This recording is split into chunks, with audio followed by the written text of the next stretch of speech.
বিসমিল্লাহির রহমানির রহিম। নিব্রাস মাদ্রাসা কর্তৃক আয়োজিত আজকের এই ফলাফল বিতরণ অনুষ্ঠানে উপস্থিত সকল শিক্ষকবৃন্দ, অভিভাবকবৃন্দ এবং শিক্ষার্থীবৃন্দ, সবাইকে আসসালামু আলাইকুম। তোমরা কেমন আছো? আমি তোমাদেরকে দেখছিলাম এতটা সুন্দর, যখন এই যে তোমাদের মাথায় টুপি পড়েছে না, এই টুপিটাতে এত সুন্দর, এত স্নিগ্ধ, এত পবিত্র লাগছে তোমাদের, যে আমি অনেকক্ষণ ধরে দেখছিলাম। আমার খুবই ভালো লাগছে সবাইকে দেখে, যে তোমরা এত সুন্দর করে এসেছো আজকে ফলাফল নিতে, এবং অনেক খুশি তোমরা, তাই না?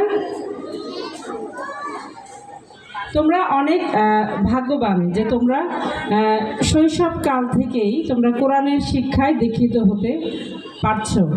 আমি জেনারেল লাইনে পড়াশোনা করেছি, তো আমাদের সময় যেটা হতো যে আমাকে একজন মহিলা রেখে দেওয়া হয়, যিনি আমাকে কোরআন শেখাতেন। তো আমি খুব কোরআন পড়তাম, এবং তারপরে যখন কোরআন খতম দেই খুব আনন্দ হতো। কিন্তু এইটুকুই আমার কোরআন শিক্ষা, এর চেয়ে বেশি কিন্তু আমি শিখতে পারি নাই। আমি যখন স্কুল, কলেজ, ইউনিভার্সিটি, আমি অনেক ভালো স্টুডেন্ট ছিলাম, সবাই আমাকে ভালো স্টুডেন্ট বলে জানে, অনেক সুনাম, কিন্তু আমার ভিতরে কিন্তু কোরআনের শিক্ষা ছিল না। কিন্তু একটা পর্যায়ে এসে, যখন জীবনের কোনো একটা পর্যায়ে এসে হয়তো আল্লাহ আমাকে হেদায়েত করেন, আমি তখন কোরআনের অনুবাদটা পড়তে শিখি। আমি অনেক পড়ি, মানে কোনো একটা ঘটনার প্রেক্ষাপটে আমি এটা পড়া শুরু করি, এবং তখন আমার কাছে কোরআনের প্রত্যেকটা আয়াত অক্সিজেনের মতো কাজ করেছে, আমাকে বাঁচিয়ে রেখেছে। এবং অনেক পড়ার পর একটা পর্যায়ে আমি খেয়াল করলাম যে আমার ভিতরের সমস্ত হতাশা, সমস্ত দুঃখ, কষ্ট, বিপদ, ভয়, সবচেয়ে বড় কথা ভয় দূর হয়ে গেল। কোনো কিছুতেই যখন মানুষের ভিতরে, মানুষ যখন বুঝে, হৃদয়ঙ্গম করে কোরআনটা পড়তে পারে, আসমানি কিতাবের জ্ঞান যখন মানুষের ভিতরে প্রবেশ করে, তখন তার জীবনে আর কোনো হতাশা, ভয়, কোনো কিছু থাকে না। তো আমার প্রত্যাশা যে তোমরা কোরআন বুঝে বুঝে পড়বে। তোমরা অনেক লাকি যে তোমরা শৈশবকাল থেকেই সেটা পড়ার সুযোগ পেয়েছো। আসলে তো 30-40 বছরে এসে কোরআন পড়ে সেই কোরআনের তো আসলে ফ্রুটফুল হয় না, কারণ মানুষের জীবনের অর্ধেক সময় পার হয়ে যায়। কোরআনটা হলো পূর্ণাঙ্গ জীবন বিধান, যেটা শৈশবকাল থেকে একজন বাচ্চা শিখবে।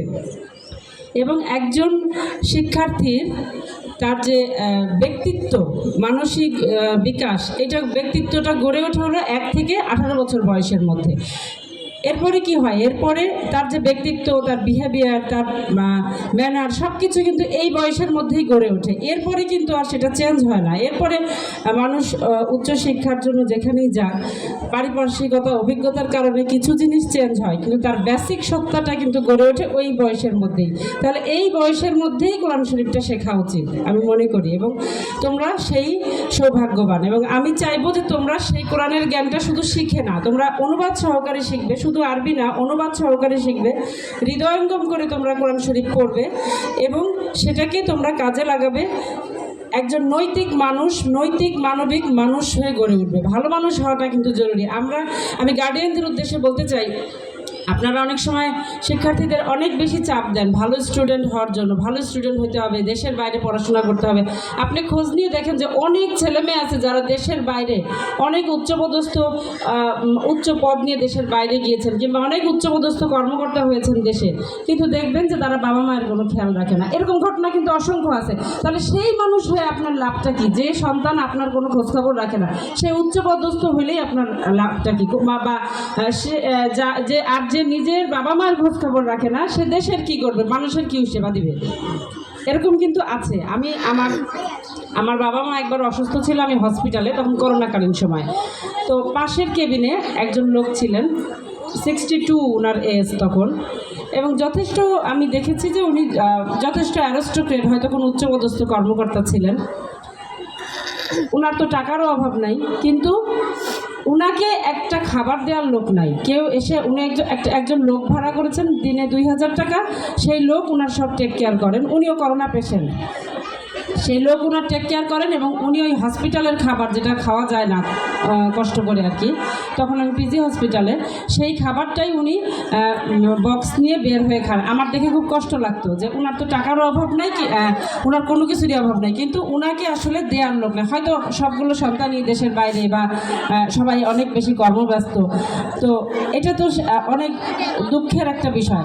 আর